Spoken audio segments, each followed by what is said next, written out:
पहले हम लोग समझ लेते हैं कि प्राइस के हिसाब से मार्केट क्या हमें बता रहा है, प्राइस एक्शन का लॉजिक क्या है। तो अगर आप देखोगे तो मार्केट यहाँ पर कंटिन्यूअसली पिछले 5 दिनों से series of higher highs higher lows लगाते जा रहा है। इसका मतलब प्राइस में जो ट्रेंड बना हुआ है वो मार्केट का ट्रेंड जो चल रहा है वो अप ट्रेंड चल रहा है। सेकंड पॉइंट, अगर हम लोग इंडिविजुअल कैंडल का एनालिसिस कर लेते हैं तो इसका जो क्लोज निकल के आया हुआ है वो हाई के करीब का आया हुआ है। तो ये हमें इंडिकेट करता है कि मार्केट में जो सेंटीमेंट बना हुआ है वो पॉजिटिव सेंटीमेंट यहाँ पर बन चुका है। जब भी मार्केट में अप ट्रेंड रहता है और मार्केट में पॉजिटिव सेंटीमेंट बना रहता है तो हम लोगों को best trading strategy buy on dips का रहता है, या फिर मार्केट अगर रेजिस्टेंस लेवल को ब्रेक करता है तो वहाँ पर ब्रेकआउट के ऊपर हम लोग ट्रेड ले सकते हैं। ये हो गया प्राइस का एनालिसिस। अभी कर लेते हैं टाइम का एनालिसिस। टाइम का एनालिसिस हमें क्या इंडिकेट कर रहा है, मार्केट कंटिन्यूअसली 5 दिनों से अपसाइड का मोमेंटम दिखा रहा है, सीरीज ऑफ हायर हाइज लगा रहा है, सीरीज ऑफ हायर क्लोज लगा रहा है, सीरीज ऑफ हायर लोज लगा रहा है। तो यहाँ पर मार्केट में एक रिट्रेसमेंट का जोन या फिर एक रेंज बाउंड का जोन पेंडिंग है। तो इसमें से कौन सा जोन आ सकता है ये समझना पड़ेगा। मार्केट में रिट्रेसमेंट कब आता है, रेंज बाउंड जोन कब आता है, इसको समझने के लिए थोड़ा फंडामेंटल फैक्टर को भी हम लोगों को कंसीडर करना पड़ेगा। अभी 2 और 3 तारीख को जो है वो यूएस फेडरल रिजर्व का मीटिंग है। तो यूएस फेडरल रिजर्व के मीटिंग से पहले यूएस मार्केट, ग्लोबल मार्केट और अपना इंडियन मार्केट रेंज बाउंड रहना प्रेफर करते हैं। वहाँ पर ज़्यादा कुछ मोमेंटम होता नहीं। ये प्रीवियसली बैक हिस्ट्री में हम लोगों को दिखाई दिया हुआ है। तो हम लोगों को अभी ये समझना है कि मार्केट में हाई प्रोबेबिलिटी है कि आने वाले 1-2 दिनों तक मार्केट रेंज बाउंड रह सकता है। मतलब मार्केट अपसाइड का भी मोमेंटम दिखाएगा और डाउन साइड का भी मोमेंटम दिखाएगा, जिसके लिए हमें तैयार रहना है। मार्केट में अभी कौन से लेवल के ऊपर हम लोगों को बेस्ट ट्रेड अपॉर्चुनिटी मिलेगा। अभी हम लोगों का एनालिसिस क्लियर हो गया कि पहला अप ट्रेंड चल रहा है, अप ट्रेंड में पॉजिटिव सेंटीमेंट बना हुआ है। कल के दिन जो आने वाले 2 दिनों में जो है वो मार्केट रेंज बाउंड रहने की प्रोबेबिलिटी है। तो मार्केट जब ऊपर रेजिस्टेंस की तरफ जाएगा तो हम लोग सेल ऑन द राइज का ट्रेडिंग स्ट्रेटजी यूज कर सकते हैं। नीचे सपोर्ट की तरफ आएगा तो बाय ऑन द डिप्स का रणनीति अपना सकते हैं। अभी हम लोग यहाँ पर क्या करेंगे, फिर ऊपर की साइड में रेजिस्टेंस कहाँ पे आ रहा है ये समझने की कोशिश करेंगे और नीचे की साइड में सपोर्ट कहाँ पर आ रहा है ये समझने की कोशिश करेंगे। तो यहाँ पर आपके सामने जो मैंने लेवल ड्रॉ करके रखे हुए हैं, ये ऊपर के रेजिस्टेंस के लेवल मैंने आपके सामने ड्रॉ करके रखे हुए हैं। तो ऊपर की साइड में अगर आप देखोगे तो हम लोगों को जो रेजिस्टेंस का लेवल निकल के आ रहा है वो 18,094 से लेकर 18,183 तक का लेवल जो है वो एक रेजिस्टेंस जोन की तरह यहाँ पर काम करेगा। तो ये जोन में अगर कल के दिन मार्केट कहीं पे हम लोगों को मिल जाता है और इस तरीके का कुछ प्राइस एक्शन का पैटर्न बनाता है तो हम लोग यहाँ पर सेल ऑन द राइज का ट्रेडिंग स्ट्रेटजी यूज कर सकते हैं। अभी बाय ऑन द डिप्स का ट्रेडिंग स्ट्रेटजी कब यूज कर सकते हैं इसको समझने के लिए हमें 15 मिनट चार्ट के ऊपर जाना पड़ेगा। अभी आपके सामने मैंने 15 मिनट का चार्ट लगाया हुआ है। इस 15 मिनट के चार्ट में आपको बहुत सारी बातें क्लियर हो जाएंगी। लास्ट टाइम जब इस तरीके का एक रेजिस्टेंस का जोन बना हुआ था तो इस रेजिस्टेंस जोन में हम लोगों ने ट्रेड किया हुआ था। प्रीवियस वाले वीडियोस मेरे जाके देख लीजिए। तो कल के दिन अगर मार्केट हम लोगों को 18,000 लेवल के करीब यहाँ पर कहीं पे मिल जाता है तो वहाँ पे हम लोग बाय ऑन द डिप्स का रणनीति अपना सकते हैं। उसके लिए हमें इस तरीके का एक प्राइस एक्शन वाला स्ट्रक्चर चाहिए या फिर एक हैमर टाइप कैंडल पैटर्न मिलना चाहिए। तो वहाँ पे हम लोग क्या कर सकते हैं, 18,000 का जो कॉल है वो 18,000 के कॉल को यहाँ पर बाय कर सकते हैं। कॉल को बाय करने के बाद हमारा जो स्टॉप लॉस निकल के आएगा, यहाँ पर जो भी कुछ स्विंग लो बनाएगा हम लोग उसको स्टॉप लॉस की तरह यूज करेंगे। और आज के दिन का जो क्लोजिंग प्राइस है ये हमारा पहला टारगेट यहाँ पर निकल के आ रहा है। ये one of the best trading strategy रहेगी। अगर डायरेक्टली कल के दिन मार्केट जो है वो इतना ऊपर गैप अप के साथ खुलता है, मतलब 100-150 पॉइंट गैप अप के साथ खुलता है, तो यहाँ से मार्केट में प्रॉफिट बुकिंग आने की हाई प्रोबेबिलिटी रहेगी। तो उस केस में हम लोग 18,200 का जो कॉल है, 18,200 का जो पुट है वो 18,200 के पुट को यहाँ पर बाय कर सकते हैं।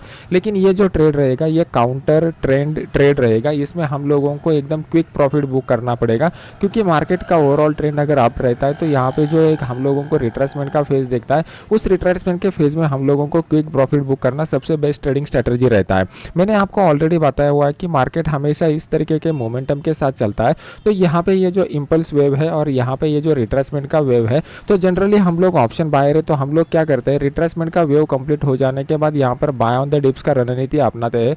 तो उससे हमें क्विक मोमेंटम देखने को मिलता है। बैंक निफ्टी हमें क्या इंडिकेट कर रहा है, सेम बैंक निफ्टी में हम लोग पहले प्राइस एक्शन का एनालिसिस करेंगे, फिर उसके बाद टाइम का एनालिसिस करेंगे और फिर उसके बाद साइकोलॉजिकल फैक्टर को समझने की कोशिश करेंगे।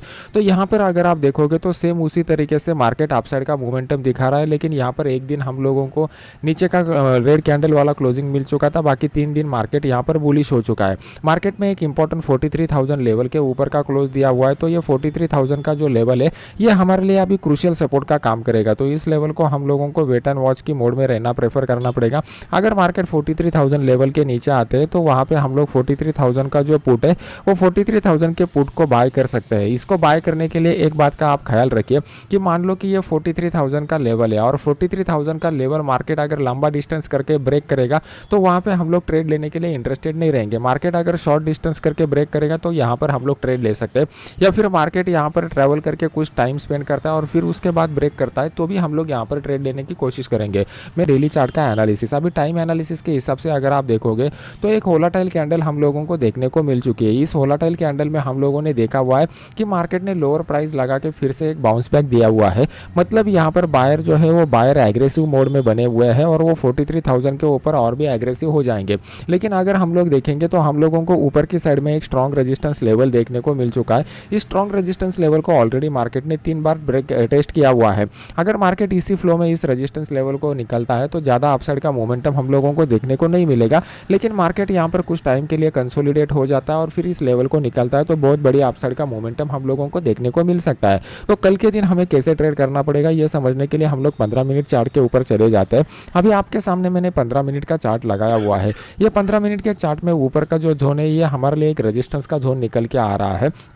तो कल के दिन मार्केट अगर 43,000 के लेवल के करीब मिलता है तो ये हम लोगों को बाइंग का बेस्ट अपॉर्चुनिटी रहेगा। तो यहाँ पे इस तरीके का कोई price action, hammer candle pattern या कोई भी बुलिश कैंडल पैटर्न बन जाता है तो वहाँ पे हम लोग बाइंग के बारे में सोच सकते हैं। 1000 का जो कॉल है वो 43,000 के कॉल को यहाँ पर बाय कर सकते हैं। इसको बाय करने के बाद हमारा जो स्टॉप लॉस निकल के आएगा, यहाँ पर जो भी कुछ मार्केट स्विंग लो लगाएगा वो एज ए स्टॉप लॉस की तरह यूज़ करेंगे और ऊपर की साइड में ऑलमोस्ट 200 पॉइंट का टारगेट, मतलब 43,200 के करीब का टारगेट हम लोगों को यहाँ पर देखने को मिल सकता है। ये one of the best trading opportunity रहेगा। कल के दिन मार्केट नेगेटिव जोन में कब जा सकता है, यहाँ पर हम लोगों को एक ट्रेंड लाइन देखने को मिल रहा है। इस ट्रेंड लाइन के अगर नीचे मार्केट आता है तो मार्केट में यहाँ पे डाउनफॉल देखने को मिल सकता है। इस डाउनफॉल के लिए भी हम लोगों को तैयार रहना है। तो यहाँ पर कितना टाइम स्पेंड करके डाउनफॉल आता है उसके ऊपर हम लोग ट्रेडिंग का डिसीजन ले लेंगे। अगर मान लो कि आज कल के दिन मार्केट जो है वो बड़े गैप अप के साथ यहाँ पर ओपन हो जाता है इसी जोन के करीब, तो इस जोन के करीब इनिशियली मार्केट में हम लोगों को एक प्रॉफिट बुकिंग देखने को मिलेगा। जो लोग बहुत ही एग्रेसिवली ट्रेड करते हैं, बहुत सालों का एक्सपीरियंस है, वही लोग इस प्रॉफिट बुकिंग की ट्रेड में शामिल हुई है, क्योंकि यहाँ पर मार्केट कभी भी क्विक वाला रिवर्सल दे सकता है। क्योंकि मार्केट का ओवरऑल ट्रेंड अगर हम लोग देखेंगे तो ओवरऑल ट्रेंड अपसाइड का बना हुआ है। मार्केट में स्ट्रॉन्ग डाउनसाइड का मोमेंटम कब देखने को मिल सकता है, तो उसके लिए हम लोगों को प्राइस एक्शन भी बनना चाहिए प्लस फंडामेंटल ट्रिगर भी देखने को मिलना चाहिए।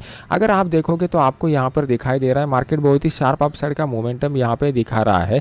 इस अपसाइड के मोमेंटम में मार्केट ज़्यादा टाइम के लिए सस्टेन नहीं रह सकता। क्विक मोमेंटम अगर डाउन साइड का चाहिए तो सबसे पहले फंडामेंटली कुछ एक नेगेटिव न्यूज़ हम लोगों को मिलना चाहिए। सेकंड पॉइंट, यहाँ पर प्राइस एक्शन के हिसाब से यहाँ पर इस तरीके का कुछ प्राइस एक्शन का पैटर्न बनना चाहिए, तभी जाके मार्केट दोबारा 42,000 के लेवल के करीब आ जाएगा। अदरवाइज वैसा पॉसिबिलिटी नहीं है।